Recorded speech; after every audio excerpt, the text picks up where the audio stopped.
Invisible in India, the story of the disabled boy tied to Mumbai bus stop. When I first heard that a 9-year-old boy had been found tied to a bus stop in Mumbai, I was surprised. He can't have been, I thought. In Mumbai?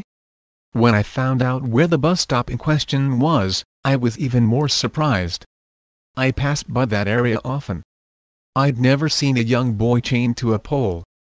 Had I passed by and just not noticed? Like me, thousands of Mumbaikars didn't see Lakhan Kale, who suffers from cerebral palsy, on the pavement.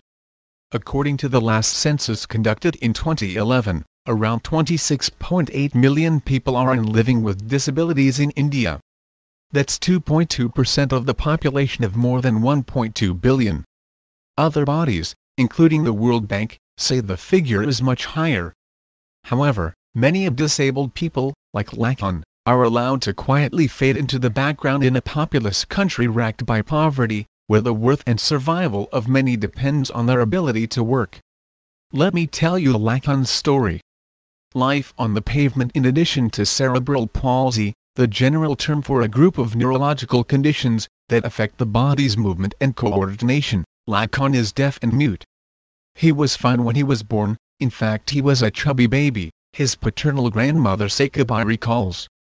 She says a few months later, Lakhan developed a high fever. One night, he shook violently, she says. He was never the same again. Sekabai tears up when she talks to us about her grandson. We meet her at her home, a grimy stretch of pavement, right behind the bus stop. Desperately poor, this is where she lives. She sleeps here on a sari she spreads onto the ground. She eats here, buying food from a street vendor, when she can afford to. She is Lakhan's only caretaker. She tells us his father passed away 4 years ago. His mother deserted them. His older sister ran away. For a long time, it was just Sekabai and her grandson living, eating, sleeping and surviving together on the pavement. She may be in her 70s, but Sekabai still works to earn a meager living selling small toys and trinkets on Chowpatty, a popular beachfront in the heart of Mumbai. She says she had no choice but to tie him to a pole.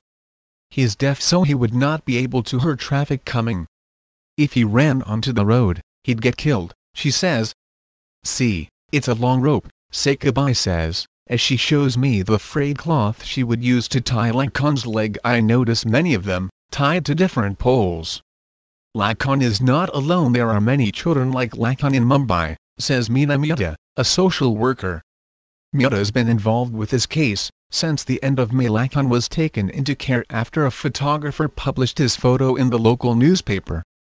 A police constable saw it and asked Mehta to intervene. When I saw him first, I did feel he needs help. He needs a home, Mehta recalls. Since his grandmother is already 70 years old, he could be without a caretaker in 5 or 10 years, she says. He needed somewhere secure to stay. Unable to find a shelter that looks after children with special needs, Mehta took him to a government-run juvenile center in Mumbai.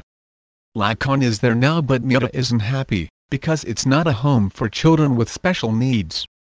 And that's the problem, Mehta says. There's a serious shortage of residential facilities for children with disabilities in Mumbai. The superintendent of the facility, S.A. Jaydev, says Lakhan is being well looked after, but he too is trying to find him a more suitable home. According to Jaydev, there is only one shelter for children with special needs in Mumbai, and he can't get Lakhan a spot there, because the two is severely overcrowded. Attempted several times to contact the minister responsible for women and children's affairs in Mumbai, Varsha Gaikwad, but received no response. Her office is a short walk away from bus stop 59 where Lakhan was found. Poverty and disability are dangerous combinations, says Dr. Shubnam Rainwala, who works with disabled people together. Adapt, a non-profit organization, whose mission is to create an inclusive disability-friendly India. Those who can afford to give their children or family members the care they need, do so. Those who can't, end up like Lakhan, on the streets, with no recourse to social services, invisible to the public.